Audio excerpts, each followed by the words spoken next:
to give you guys my thoughts on the Jacksonville Jaguars, man, because this is a team that has the potential to be a team that could go as far as the divisional round of this year's playoffs, but they also could finish with another 9-8 record again. And the big problem that I have with Jacksonville right now is that Doug Peterson is not giving us a definitive answer as to who's going to be calling the plays on offense this year. Is he going to take back the play calling, or is he going to allow Press Taylor to ruin what could be another promising season?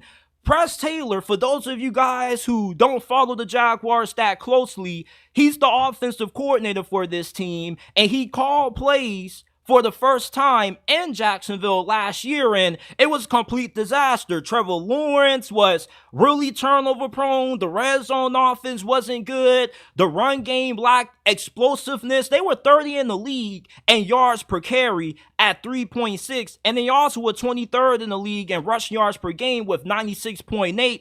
Those are really abysmal numbers considering the talent that Jacksonville has to work with on that side of the football. So if you're Doug Peterson, if you allow Press Taylor to call the plays again, you might as well just go ahead and quit before this season starts, because you're going to get fired. And what's crazy to me is that Press Taylor was the same guy who was the big reason why Doug Peterson got fired by the Philadelphia Eagles. And you know what they say, the biggest mistake that you can make in life is repeating the same mistake twice. Well, Doug Peterson obviously doesn't know about that analogy, because he continues to allow Press Taylor to call these plays. I just saw a report earlier before I went live saying that Press Taylor was calling plays at the previous training camp session. We've seen enough out of Press Taylor to know that this dude is not a good offensive coordinator. He's similar to what Eric Bieniemy was to the Kansas City Chiefs. He's a good background guy. He's one of those guys that you go tell them before practice starts to, hey, go get me a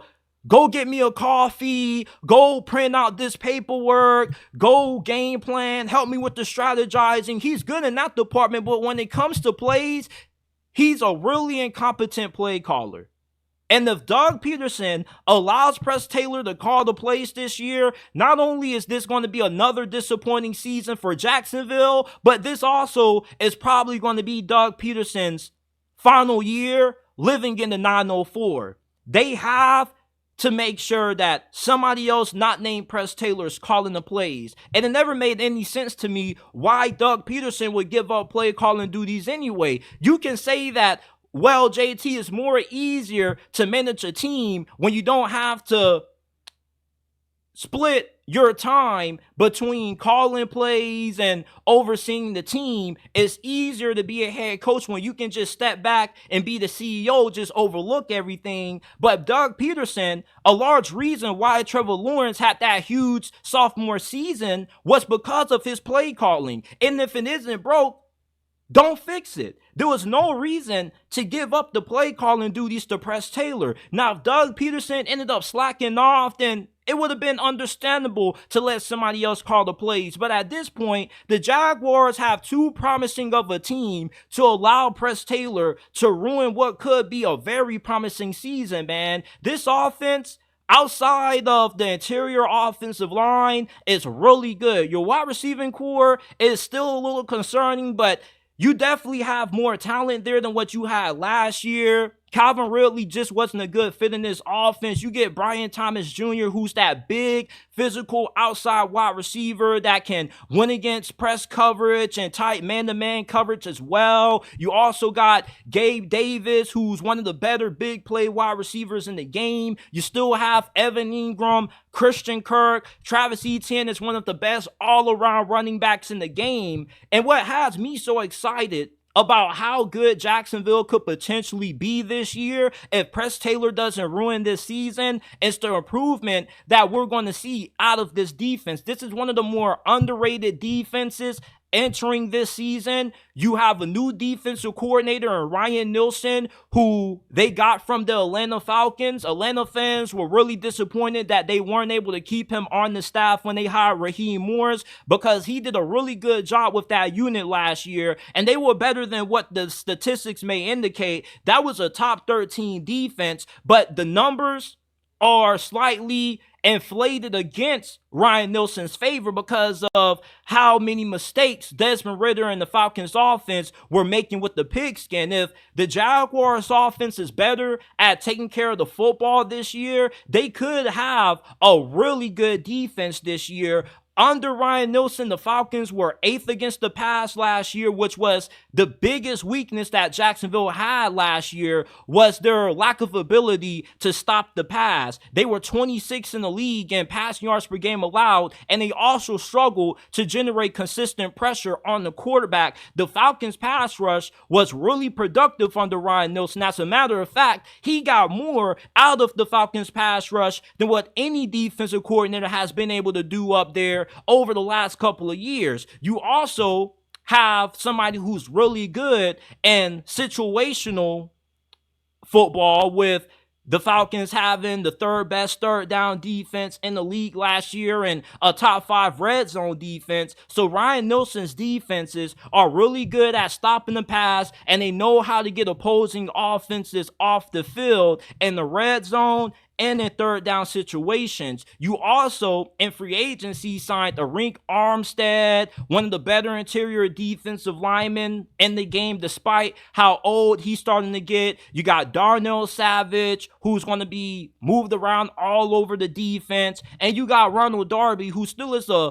very serviceable cornerback, along with Tyson Campbell, who is really underrated, because when Tyson Campbell got extended a few days ago, there were some people saying who and asking, is Tyson Campbell good? Like, Tyson Campbell has been the best cornerback the Jaguars have had since Jalen Ramsey. That's really strong praise.